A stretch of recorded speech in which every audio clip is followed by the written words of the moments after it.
وأشهد أن لا إله إلا الله وحده لا شريك له وأشهد أن محمدا عبده ورسوله أما بعد فإن خير الحديث كتاب الله وخير الهدي هدي محمد صلى الله عليه وآله وسلم وشر الأمور محدثاتها وكل محدثة بدعة وكل بدعة ضلالة وكل ضلالة في النار اللهم صل وسلم على نبينا محمد وبارك وسلم وصل عليه أعوذ بالله السميع العليم وبوجهه الكريم وسلطانه القديم من الشيطان الرجيم من حمزه ونفخه ونفثه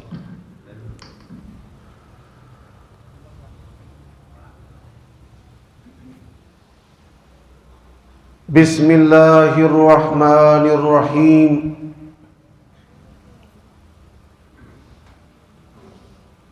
يا أيها الذين آمنوا اتقوا الله حق تقاته ولا تموتن إلا وأنتم مسلمون يا أيها الناس اتقوا ربكم الذي خلقكم من نفس واحدة وخلق منها زوجها وبث منهما رجالا كثيرا ونساء واتقوا الله الذي تساءلون به والأرحام إن الله كان عليكم رقيبا يا أيها الذين آمنوا قولوا قولا سديدا يصلح لكم أعمالكم ويغفر لكم ذنوبكم ومن يطع الله ورسوله فقد فاز فوزا عظيما بس آواز ٹھیک ہے اب تشریف رکھیں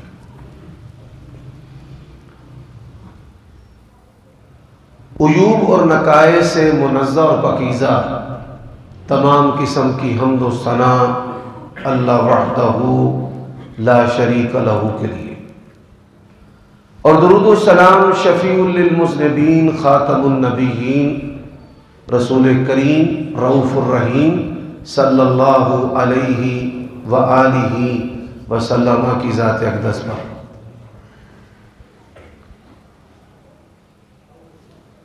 اللہ تبارک و تعالیٰ کی توفیق سے رمضان کی آمد ہے اور جامع مسجد حسین بن علی کا یہ افتتاحی خطبہ جمعہ ہے۔ کچھ باتیں مسجد کے حقوق اور آداب کے حوالے سے میں کرنا چاہتا ہوں جس سے ہماری اکثریت غافل ہے،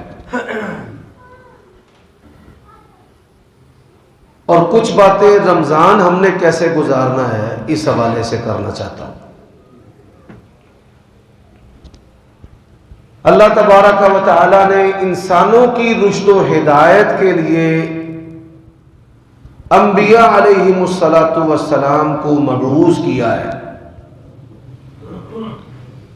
اور دین اسلام کا تعلق حسب و نسل سے، جغرافیہ سے، مال و دولت سے نہیں کہ کوئی شخص اللہ تبارک و تعالیٰ کو یہ شکوہ کرے کہ میں تو سکول میں پڑھا ہوا نہیں تھا اس لیے میں اسلام کی ہدایت حاصل نہیں کر سکا، میں فلاں نسب کا نہیں تھا اس لیے میں اسلام کی ہدایت حاصل نہیں کر سکا۔ اللہ اور اللہ کے انبیاء اور رسل کے نزدیک کسی عربی کو اجمی پر، کسی اجمی کو عربی پر، کسی کالے کو گورے پر اور کسی گورے کو کالے پر کوئی فضیلت و برتری نہیں ہے،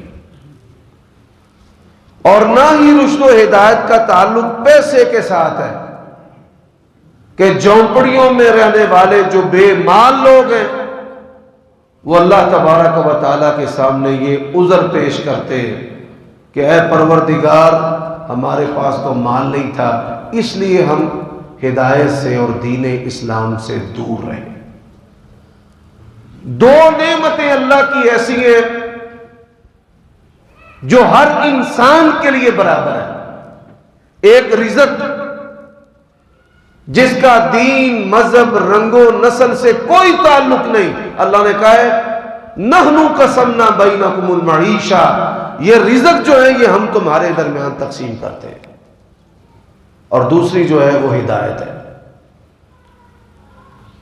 اللہ نے ہمیں اپنی بندگی کے لیے پیدا کیا ہے، اور بندگی کے اندر جو لطف و مزہ ہے وہ دنیا کی کسی نعمت کے اندر نہیں۔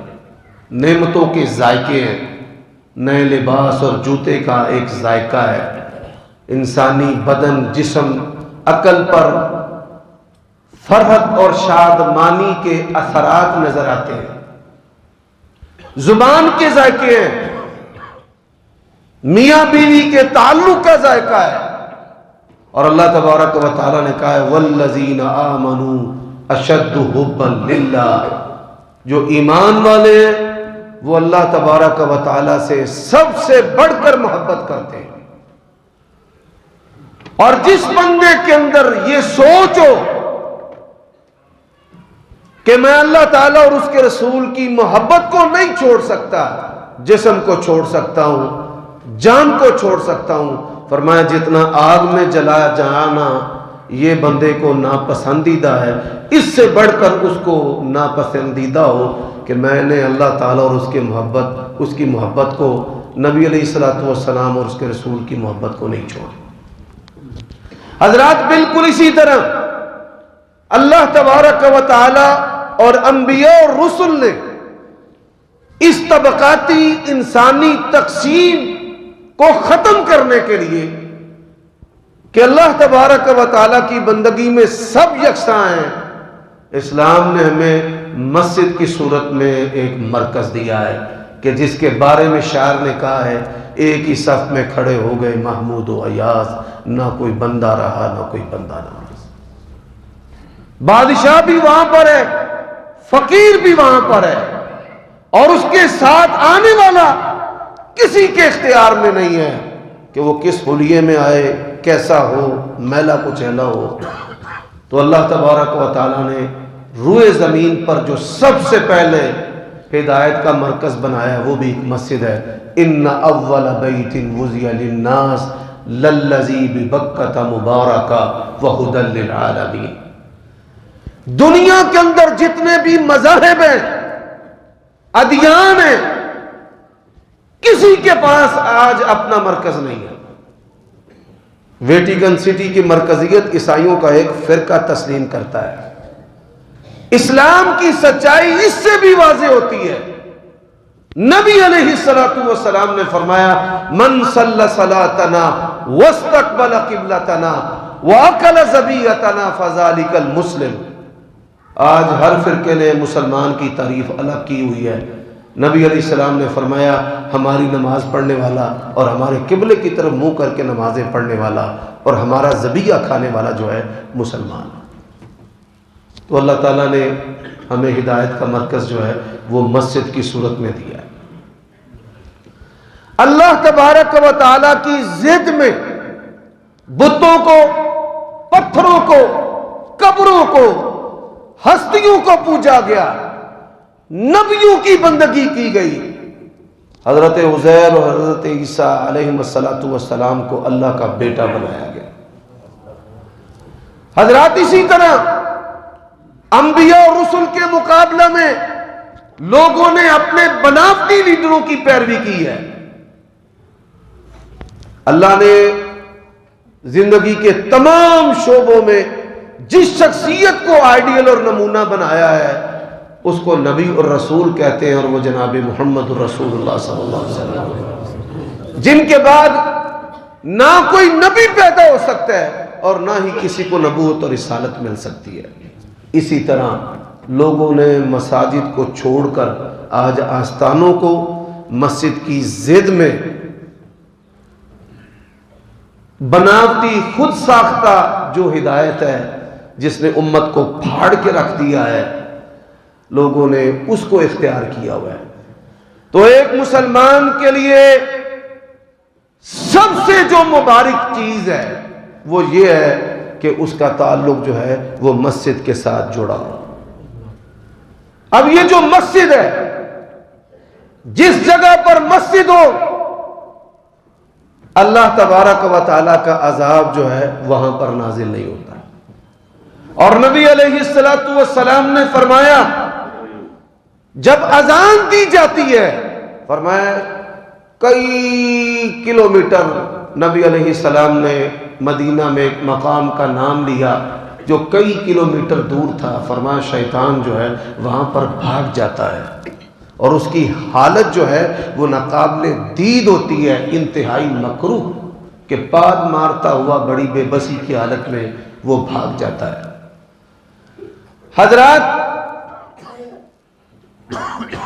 اور جو اذان دینے والا ہے فرمایا قیامت کا دن ہوگا جہاں تک اس کی اذان کی آواز جائے گی وہ پتا ہے یا پتھر ہے. فرمایا وہ اللہ تبارک و تعالیٰ کے بارگاہ میں گواہی دے گا کہ یا اللہ یہ تیری کبریائی کو بلند کیا کرتا تھا، اے پروردگار میں اس کے حق میں گواہی دیتا ہوں. اور یہ عمل ایسا ہے، کیا ہی خوش نصیبی ہے کہ آپ زندگی میں ایک مرتبہ اذان ضرور دیں. اور نبی علیہ الصلوۃ والسلام کا فرمان ہے جو آدمی 12 سال تک اذان دیتا ہے، نبی کریم صلی اللہ علیہ وسلم نے فرمایا ایسا شخص جو ہے وہ جنتی ہے. دیکھیے حضرات، آپ دیکھیے یہ اذان جو ہے یہ کیسی خوبصورت دعوت ہے اور کیسی محبت کی دعوت ہے کہ جس میں اللہ سب سے بڑا ہے اور محمد صلی اللہ علیہ وسلم اللہ کے رہنما اور پیغمبر ہیں. اور آؤ نماز کی طرف، آؤ کامیابی کی طرف. اب دیکھیے جو آدمی نماز کے لیے ارادہ کرتا ہے، ابھی اس نے نماز نہیں پڑھی، نبی علیہ الصلوۃ والسلام فرماتے ہیں کہ نیکی کرنے والے کو ارادے پر ہی پوری نیکی کا ثواب جو ہے وہ دے دیا جاتا ہے. اب جب یہ وضو کرتا ہے، فرمایا اللہ تبارک و تعالی وضو کرنے سے جب کلی کرتا ہے تو زبان کے گناہ معاف کر دیتا ہے. یہ ہاتھ اور بازو دھوتا ہے تو اس کے گناہ معاف ہو جاتے ہیں. یہ گناہ کی طرف قدموں سے چل کر جاتا ہے، لیکن یہ اللہ کی بارگاہ میں اللہ کے لیے آ کر اپنے قدموں کو دھو رہا ہے. اللہ تبارک و تعالیٰ اس کے قدموں کے گناہ بھی معاف کر دیتا ہے. حضرات، جب انسان وضو کرتا ہے، آپ وضو کے فوائد اور ثمرات اور اثرات سن کر حیران ہوں گے.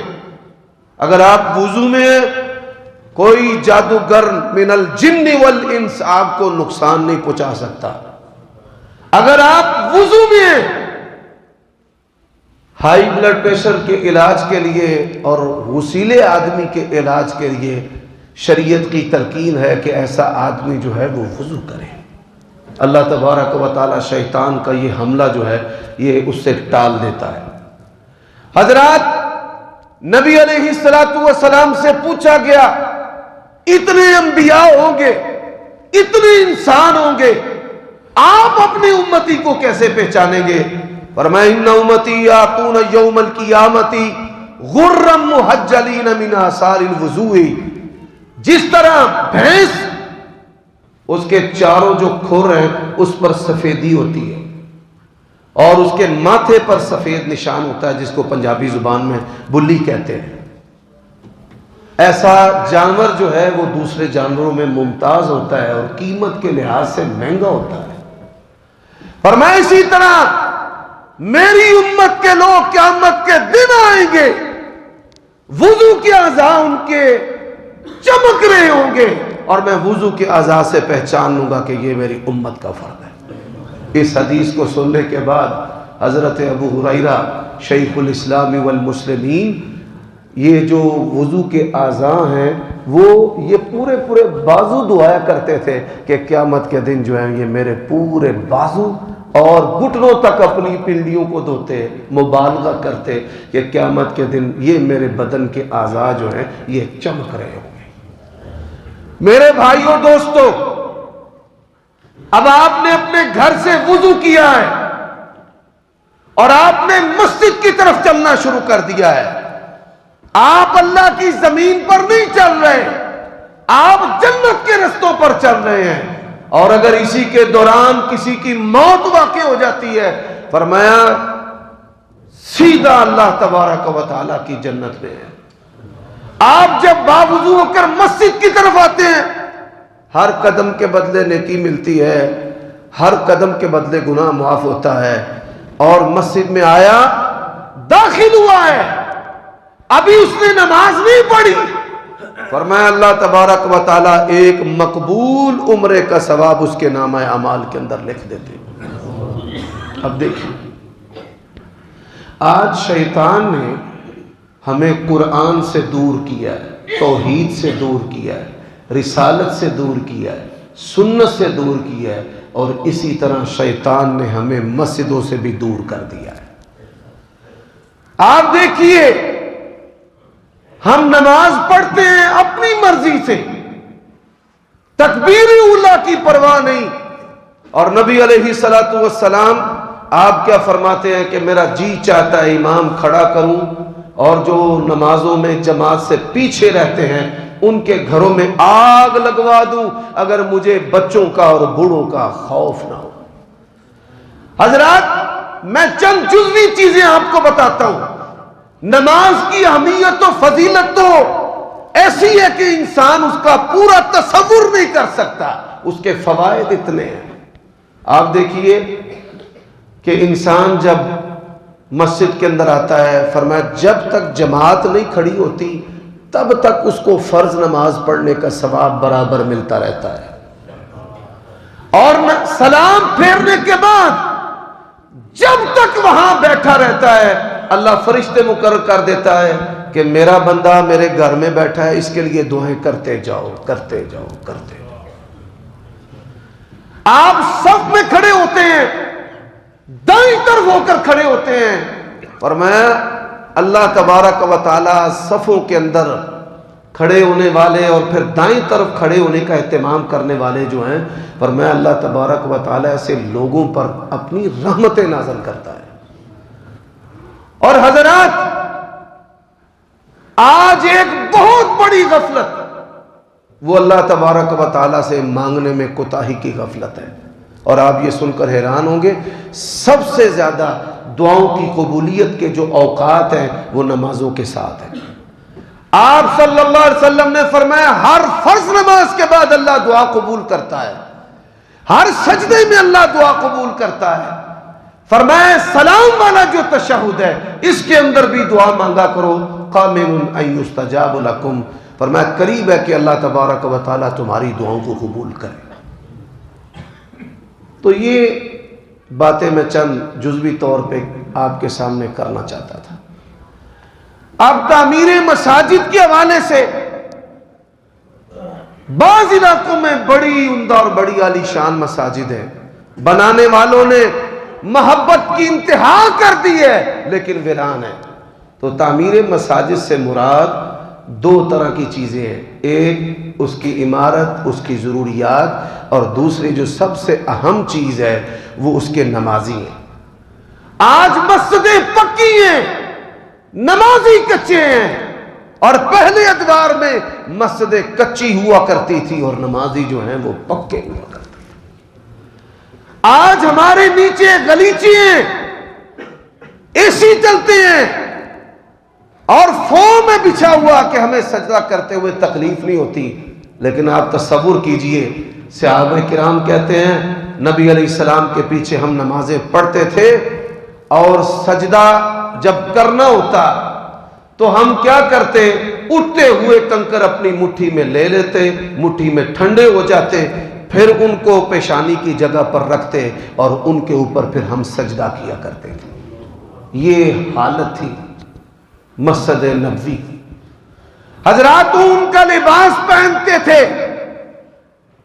اور جمعہ کا دن بڑا اجتماع تھا رسول اللہ کے پیچھے، پسینہ نکلا، بو آنا شروع ہو گئی، فرمایا کہ جمعے کا دن ہو تو پھر غسل کرو اور اپنے لباس میں سے سب سے عمدہ لباس پہنو، اور پھر بتایا گیا یہ کئی لوگ جو ہیں وہ مختلف بیماریوں کا شکار ہوتے ہیں، ان کو سورائسس، چنبل یا جلد کی جو الرجی ہو جاتی ہے. میں ایک سنت جس کو چھوڑ دیا گیا ہے وہ آپ کو بتانا چاہتا ہوں اور اس کے فوائد اور اثرات بتانا چاہتا ہوں. فرمایا اللہ کا پسندیدہ لباس جو ہے بہترین لباس ہے، تمہارے زندوں کا بھی لباس ہے.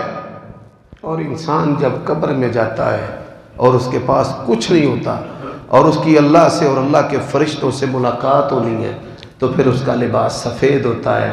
تو یہ سفید لباس کو اختیار کرنا یہ بھی متروک سنت ہے. آپ صلی اللہ علیہ وسلم کا پسندیدہ لباس جو ہے، اللہ تعالیٰ کا جو پسندیدہ لباس ہے وہ سفید لباس ہے. میرے بھائیوں دوستوں، اب کچھ چیزیں جو میں اپنے منتظمین ساتھیوں کو، حافظ اویس صاحب اور وقاص بھائی اور دیگر بھائی ذوالفقار اور اسی طرح بابر بھائی، امجد صاحب، باقیوں کے نام کئی کے مجھے نہیں آتے، میں آپ کو چند نصیحتیں کرنا چاہتا ہوں.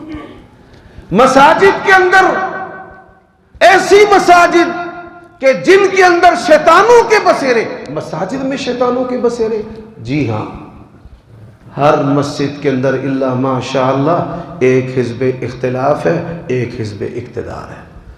ایک مولوی کو رکھنے والا ہے، ایک نکالنے والا ہے. تو یہ جو بدبودار ماحول ہے یہ عدم مشاورت کی وجہ سے پیدا ہوتا ہے یا آمریت اور ڈکٹیٹرشپ کی صورت میں پیدا ہوتا ہے. اللہ نے اپنے نبی کو حکم دیا ہے وَشَاوِرْهُمْ فِي الْأَمْرِ، صاحب وحی ہونے کے باوجود فرمایا کہ مشورے کے ساتھ جو ہے اے میرے پیارے نبی صلی اللہ علیہ وسلم آپ نے چلنا ہے. تو مشورہ، جو آدمی مشورہ کرتا ہے نبی علیہ السلام نے فرمایا اللہ تعالیٰ اسے بہتر کی طرف اس کی رہنمائی جو ہے وہ کر دیتا ہے. پھر اسی طرح ہمارے بچے حافظ ہو جاتے ہیں تو ہم کہتے ہیں مولوی اب کھڑے نہ ہوں، ہم کھڑے ہوں. تو میری یہ نصیحت ہے جو پیشہ ور صلاحیتوں کے مالک ہیں، اچھا قرآن پڑھنے والے ہیں، ایسا خطیب جو حلال و حرام کا ماہر ہے، حدیث کی صحت سے واقف ہے، ایسے افراد کا آپ انتخاب کریں. ہمارے ہاں خطیب امام کو رکھتے ہوئے پیسوں کو دیکھا جاتا ہے، حالانکہ یہ ایسی غفلت ہے جس سے دین کا اور دینداروں کا نقصان بہت زیادہ ہوتا ہے. بیماریوں کی طرح ایمان کے فتنے ہیں، اور اگر آپ کا خطیب اور امام عالم ہے اس کے جیتے جی وہاں پر کوئی مذہبی فتنہ پنپ نہیں سکتا. اور جب آپ دیکھیں ہمارے یہاں کیا ہوتا ہے کہ سستا امام رکھ لو، وہ کہتے ہیں جی 30 کشمیری ہمارے جو دوست بھائی ہیں وہاں پہ بے روزگاری بہت زیادہ ہے، ان کی زندگی بھی ویسے سادہ ہے، تو وہ کہتے ہیں جی مجھے 20 پہ رکھ لیں. کوئی پٹھان ہے وہ کہتا ہے جی مجھے 10 پہ رکھ لیں. تو ایسا نہیں ہونا چاہیے. اس سے جو مساجد ہیں رشد و ہدایت کے یہ مرکز ہیں، یہ مینارے ہیں، تو یہاں پر جو عملہ ہے وہ انتہائی معیاری ہونا چاہیے. حضرات، دو باتیں میں لوگوں کے حوالے سے کرنا چاہتا ہوں. ہر پاکستانی ڈاکٹر ہے، ہر پاکستانی سیاستدان ہے، حالانکہ سیاست کے اندر صحابہ کرام بھی بات کرتے ہوئے ڈرتے تھے، ہمارے تو جاہل نہیں ڈرتے. اللہ کے نبی نے فرمایا انبیاء کا کام ہے سیاست کرنا، بنی اسرائیل کے جو سیاستدان تھے وہ انبیاء تھے. اس کے لیے انسان کے اندر حلم، بصیرت، تواضع، عصبیت نہ ہو، غصہ نہ ہو. وہ پاکستانیوں کی امت کی ایسے خیر خواہی کا جذبہ رکھتا ہو جیسے یہ میرے بیٹے ہیں، بھائی ہیں، باپ کی طرح. ایسا مزاج ہونا چاہیے، یہ نہیں کہ منہ اٹھائیں. ایسے ہی ہر پاکستانی مشورے بڑے دیتا ہے. تو بھائی مشورہ اس سے کرے جو اہلیت رکھتا ہے. یہ مسجد جو بنائی گئی ہے یہ آرکیٹیکٹ نے اس کا نقشہ بنایا، میں نے تو نہیں بنایا. وہ ماہر فن ہے. اسلام کہتا ہے کہ ماہر فن سے آپ رجوع کریں. حضرات، لوگ جو ہیں ان کے مشورے قبول نہ کیے جائیں وہ خفا اور ناراض ہوتے ہیں. ان کا نام انتظامیہ میں نہ رکھا جائے وہ خفا اور ناراض ہوتے ہیں. یہ بھائی میرا فلیکس لگانے لگے تھے ادھر سرپرستی کا. میں نے کہا بھائی میں ان چیزوں کے خلاف ہوں، اور یہ تصویر انہوں نے لگائی ہے فلیکس پر، میں اس کے بھی خلاف ہوں. آئندہ سے یہ عمل بھی نہیں کرنا. اللہ نے اگر پوچھ لیا ہم اس کا جواب نہیں دے سکتے. تو میں محبت کے ساتھ اصلاح کا قائل ہوں، ہم تقریب کاری کے ساتھ اصلاح کے قائل نہیں. پھر جو ہے وہ مساجد کی بربادی کیسے ہوتی ہے؟ جب آپ مسجد کے اندر داخل ہو، اپنا علم اور اپنی ڈگریاں جو ہیں وہ ساری باہر چھوڑ آئیں. لوگ جو ہے وہ مساجد میں اونچی اونچی باتیں کرتے ہیں، سیاست کی باتیں کرتے ہیں،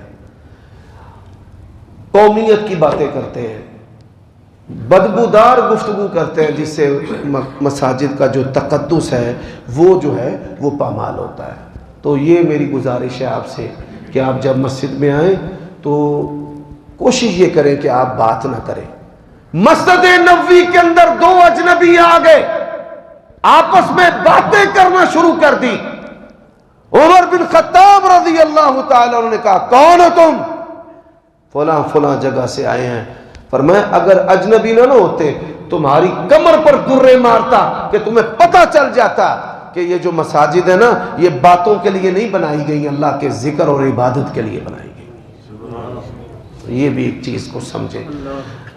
میں اپنے اہل حدیث بھائیوں کے سامنے ایک مثال رکھنا چاہتا ہوں، اور یہ مثال میں کوئی بہت دور کی نہیں رکھنا چاہتا. ہمارے جو غیر اہل حدیث بھائی ہیں نا، حنفی، بریلوی ہیں، دیوبندی ہیں، ہمارے بھائی ہیں، ہماری قوم ہے، ہمارے اپنے ہیں.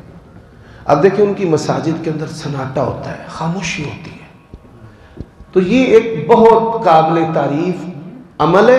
اسی عمل کو میں نے اس کو اپنی مسجد میں نافذ کرنے کے لیے 5 سال محنت کی ہے کہ جو بندہ مسجد کے اندر ہی حال میں موبائل لگا لیا، ہاں جی ٹھیک ہے، ایسے ویسے اونچی اونچی گفتگو ہو رہی ہے، بندوں کی نمازیں خراب ہو رہی ہیں. تو یہ بھی ایک گزارش ہے.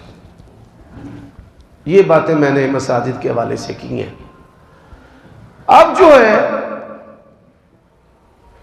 آخری بات اس حوالے سے، سب سے زیادہ مصروف پرسنالٹی نبی کریم تھے صلی اللہ علیہ وسلم، سب سے زیادہ. اور آپ صلی اللہ علیہ وسلم کو جب فارغ وقت ملتا آپ سب سے پہلے کہاں آتے تھے؟ مسجد کے اندر. سفر پر جاتے مسجد سے ہو کر جاتے، سفر سے آتے مسجد میں جاتے، رات کو اٹھتے مسجد میں جاتے. یعنی اس طرح نبی علیہ الصلوۃ والسلام کا تعلق تھا مسجد کے ساتھ. اور پہلے بھی ایسے ہی تھا. پہلے کیا تھا؟ ڈاکٹر زیادہ نہیں ہوتے تھے، دوائیاں عام نہیں ہوتی تھیں. کوئی بچہ جو ہے چائلڈ اسپیشلسٹ ہمارے علاقوں میں نہیں ہوتا تھا، شہر کے اندر کوئی اکا دکا ڈاکٹر ہوتا تھا. اور اگر کوئی ڈاکٹر حکیم بچے کو جواب دیتا نا تو دادی اپنا پوتا لے کر مسجد کے دروازے پر کھڑی ہو جاتی اور نمازیوں سے نکلتے ہوئے گزارش کرتی کہ میرے بچے کو پھونک مار دے، اس کو ڈاکٹروں نے جواب دے دیا ہے. تو نمازیوں کی پھونک کی برکت سے اللہ تعالیٰ اس کو شفا دیتا. لوگوں کو بیماریاں لگتی، آج یہ تصور ختم ہو چکا ہے. لوگوں کو بیماریاں لگتی تو یہ کہا جاتا جاؤ مسجد کے نلکے سے جا کر پیو، اللہ تعالیٰ جو ہے مسجد کے پانی سے تجھے شفا عطا کر دے گا. یہ اس پانی کا انتخاب بھی آپ کے میرے اختیار میں نہیں. اس جگہ کا، اس پانی کا یہ اختیار کس کے پاس ہے؟ اللہ کے پاس. میرے بھائیوں اب ہم نے رمضان کیسے گزارنا ہے اس پر بات کرتے ہیں. عبادت کی جو حلاوت اور مٹھاس ہے وہ ہماری زندگیوں میں کیوں نہیں ہے؟ ہماری روحیں بیمار ہیں.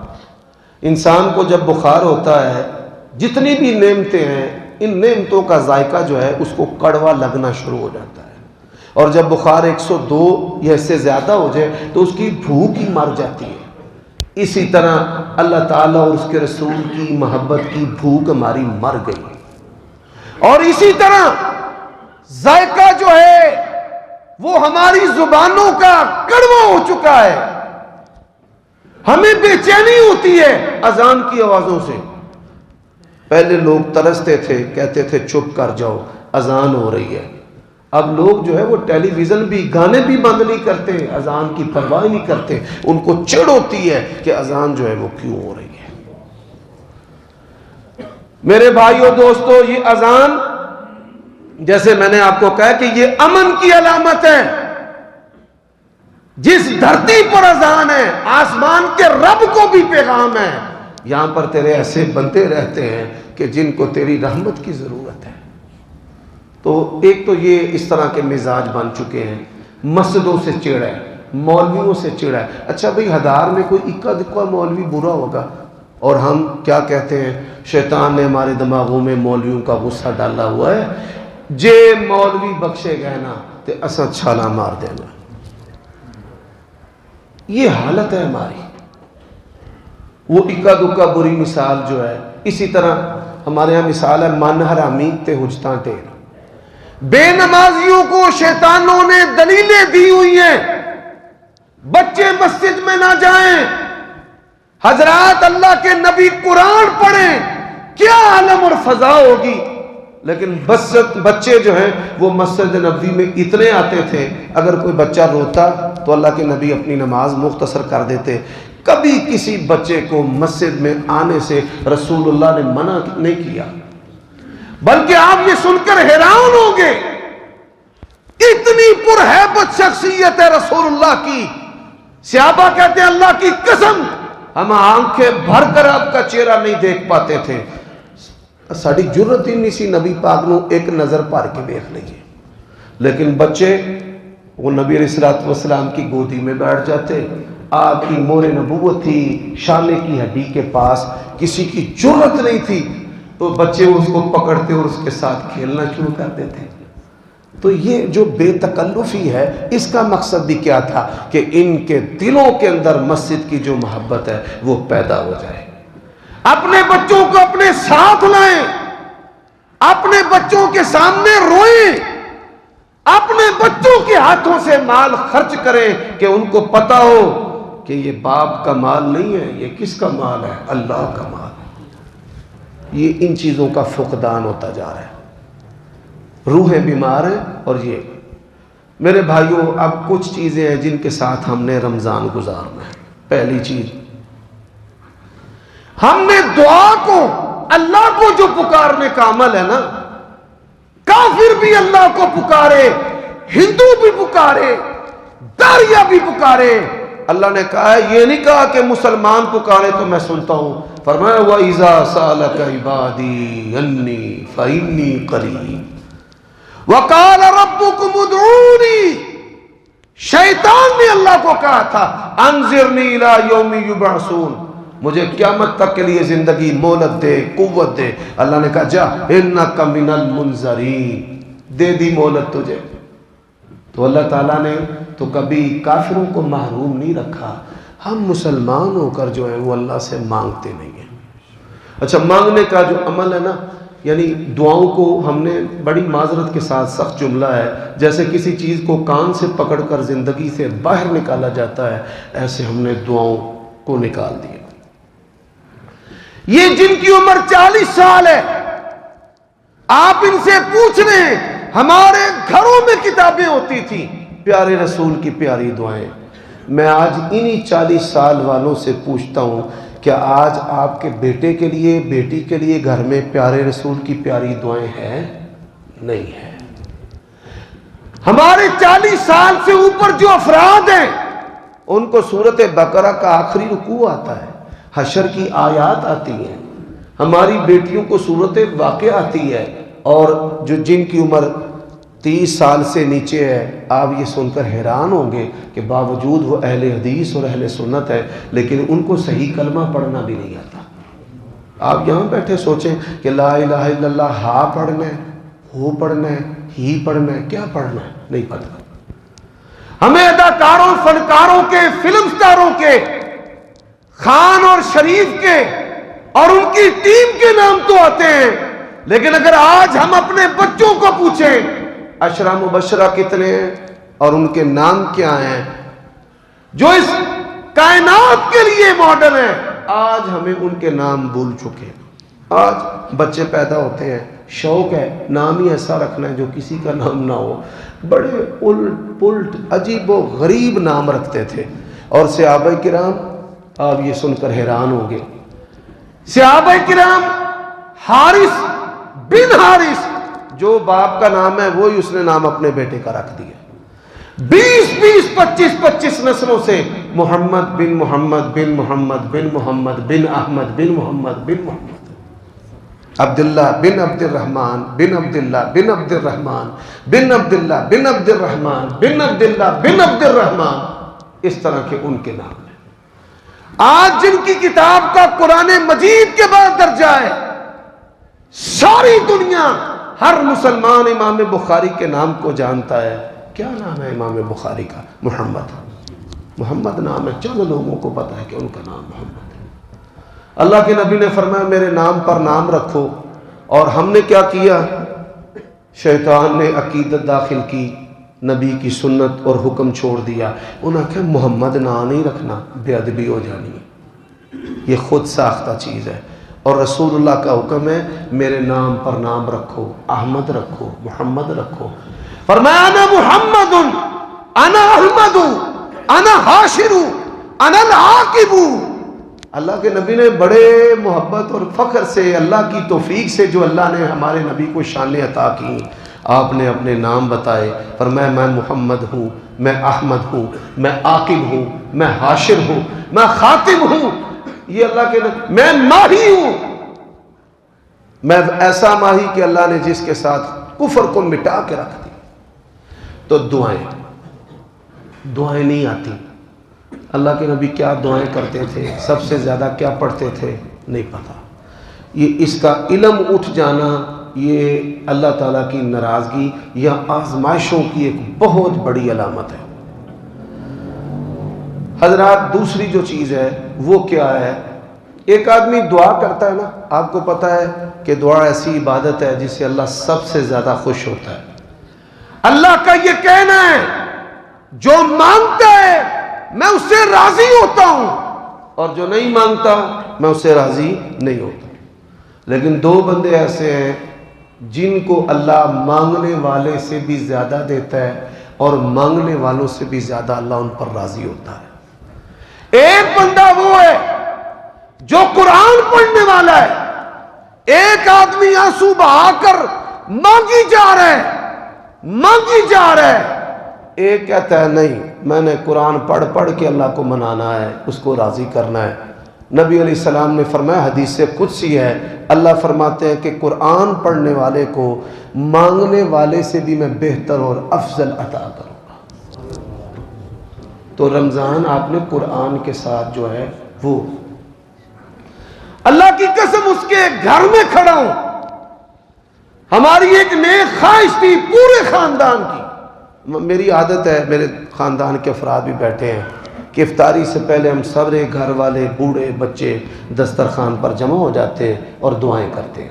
اللہ کے نبی نے فرمایا افطار کے وقت اللہ دعا کو رد نہیں کرتا.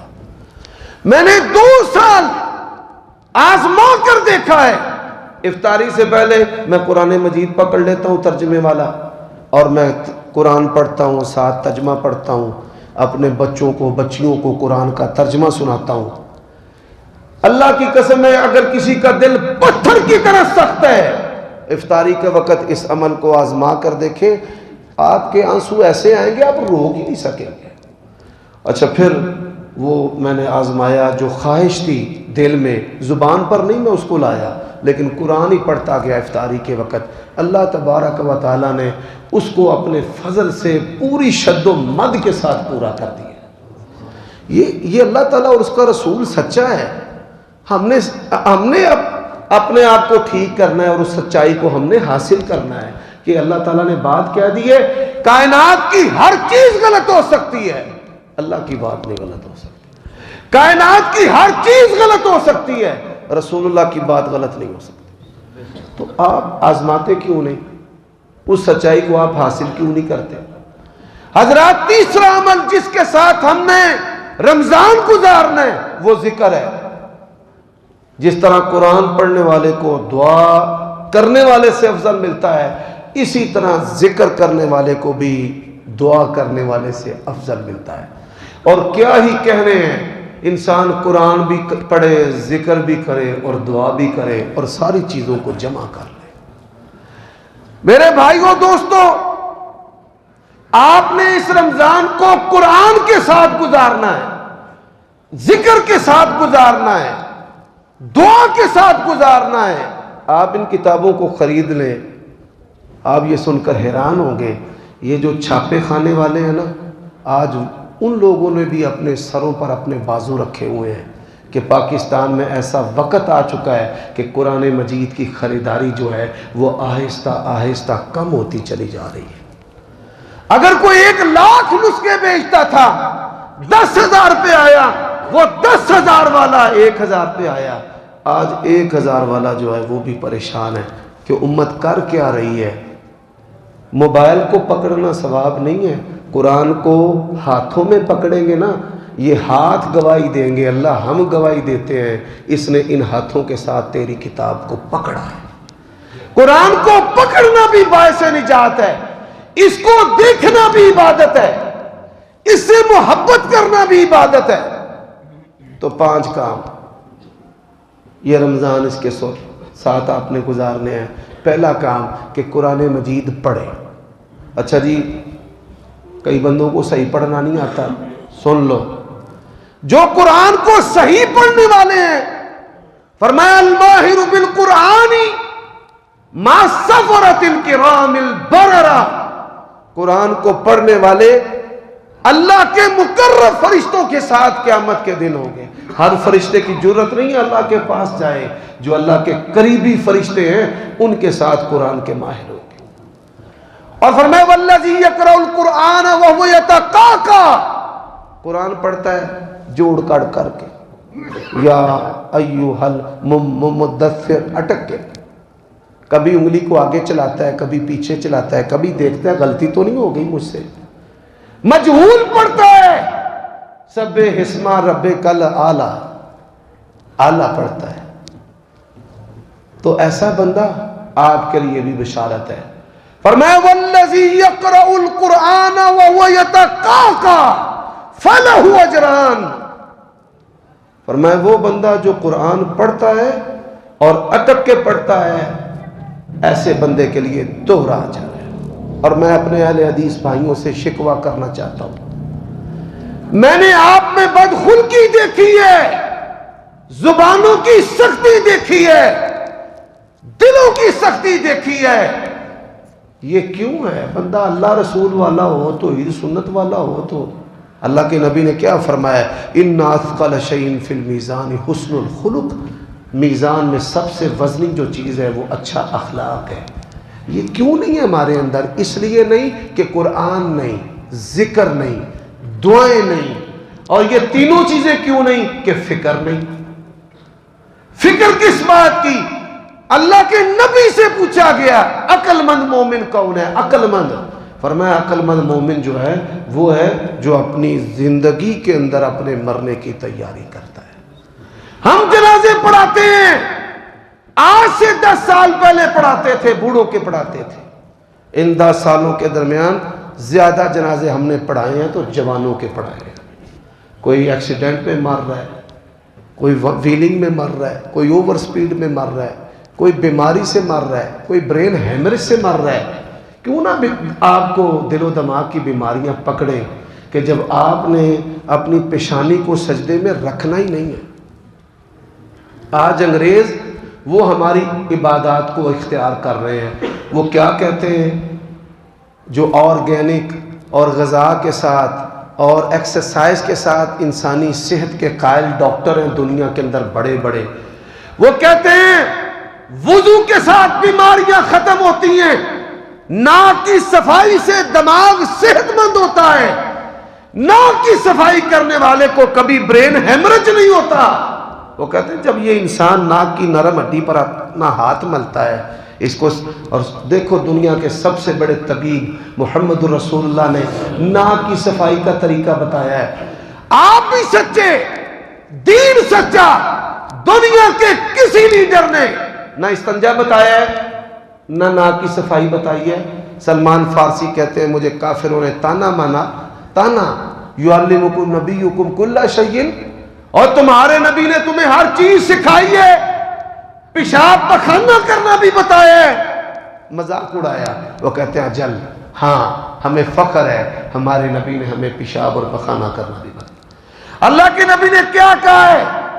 فرمایا ناک میں پانی چڑھائے، اس کو ملے، زور سے اس کو جھاڑے، اور بعض حدیثوں میں کہ یہ بائیں ہاتھ کی چنگلی چھوٹی انگلی کے ساتھ ایسے ناک کی نرم ہڈی جو ہے اس کو ملے، اور اطباء انگریز کہتے ہیں موقع کہ اس کے ساتھ برین ہیمرج نہیں ہوتا۔ اللہ کے نبی لمبے سجدے کیوں کرتے تھے؟ لمبے سجدے کرنے والوں کے دل کے وال بند نہیں ہوتے۔ یہ لمبے سجدے کرنے والوں کے جو گھٹنے اور جوڑ ہیں یہ مضبوط رہتے ہیں۔ اور آج ہماری نمازیں ہیں 6 منٹ 8 منٹ، اور اب کے جو ماشاءاللہ ہمارے اہل حدیث بھائی ہیں، پہلے فجر کی نماز ہماری 20 منٹ کی ہوتی تھی، آج کل ہماری بھی 8-10 منٹ کی ہوتی ہے، بس ختم خلاص فٹافٹ، وہ قوت مدافعت بھی نہیں رہی جسم میں۔ تو یہ جو چیز ہے، آپ اللہ کے لیے زندگی کو تھوڑا بدلیں، پھر اللہ سے بات کریں، یا اللہ میں قرآن بھی پڑھنا، تینوں راضی کرنا، ذکر بھی کرنا، دعا بھی کرنا، اے میرا کام کر دے۔ اللہ کی قسم ہے، نبی علیہ السلام نے فرمایا ادعوا اللہ وانتم موقنون بالاجابہ، مانگنا ہے یقین کے ساتھ مانگنا، اور اس کا جواب کیا ہے؟ جو بھی مانگتے ہو، انسان جو بھی مانگتا ہے، فرمایا 3 چیزیں ضرور ہوتی ہیں، یا تو اللہ اس دعا کے ساتھ کوئی مصیبت دور کر دیتا ہے، یا اللہ اس دعا کو آخرت کے لیے ذخیرہ بنا لیتا ہے، اور یا پھر اللہ تعالیٰ اس دعا کو ویسے ہی پورا کر دیتا ہے۔ تو میرے بھائیوں، کافر مانگ کر اس سے فائدہ لے جائیں، اور ہم مسلمانوں نے دعاؤں کو لپیٹ کے اللہ کے ساتھ ایک مایوسی والا جو ماحول بنایا ہوا ہے وہ اس کو ختم کریں۔ آخری بات، کیا وجہ ہے کہ ہم نفل چور ہیں، اور ایسے نفل چور ہیں کہ لوگوں کی 17 رکعتوں کا مذاق تو ہم اڑاتے ہیں لیکن خود 9 بھی نہیں پڑھتے۔ اللہ کے نبی علیہ السلام معراج پر گئے، معراج سنتے ہیں لوگ پیسے نچھاور کرتے ہیں، واہ جی واہ، معراج کی نعتیں بنی ہوئی ہیں، تجارت ہے معراج کے ساتھ ایک ہم مولوی لوگوں کی، اور ہم روحیں بخشاتے ہیں معراج کے ساتھ، ایک فیبریکیٹڈ مصنوعی دن اور رات ہم نے بنائی ہوئی ہے حضرات۔ لیکن جو معراج کے اندر عقائد، اعمال، اصلاح ہے، سب نے پسے پش ڈالی ہوئی ہے۔ اللہ کے نبی مکہ میں معراج پر گئے، مکہ میں، مدینہ نہیں، مکہ میں، ابتدائی دور میں، اور آپ جب جنت میں گئے، جنت میں کسی کے چلنے کی آواز آتی تھی، فرمایا جبریل یہ کون جنت کے اندر چل رہا ہے؟ فرمایا یہ بلال ہے جو مکے کی گلیوں میں چلتا ہے لیکن اس کے قدموں کی آواز اللہ کی جنت میں آتی ہے۔ عمل کون سا؟ اچھا آپ کا دل نہیں کبھی زندگی میں دل کیا ہو کہ میں جی مگنولیا پارک میں چلوں، اپنے گھر میں چلوں، میرے قدموں کی آواز بھی اللہ کی جنت میں جائے؟ چاہتا ہے جی؟ بڑا آسان عمل ہے۔ بلال جب بھی وضو کرتے تھے وضو کی 2 رکعتیں پڑھتے، آپ کم از کم پوری زندگی میں وضو کی 2 رکعتیں ہی پڑھتے۔ حضرات صحابہ کرام تحیۃ المسجد کے بغیر مسجد میں نہیں بیٹھتے تھے، کوئی صحابی تراوی چور نہیں تھا۔ اور آج مجھے گرجاک میں درس دینے کے موقع ملا مسجد میں، کہنے لگے تراوی کے بعد آپ نے خلاصہ بیان کرنا ہے، میں چلا گیا۔ اچھا کچھ لوگ جو مجھے جانتے ہیں یا وہ مجھ سے دین کا علم حاصل کرنے کی کوشش کرتے ہیں، وہ دور دراز سے بھی آ جاتے ہیں، وہ تو آئے، ان کے چہروں کو میں نے پہچان لیا کہ یہ مجھے مستقل سننے والے ہیں۔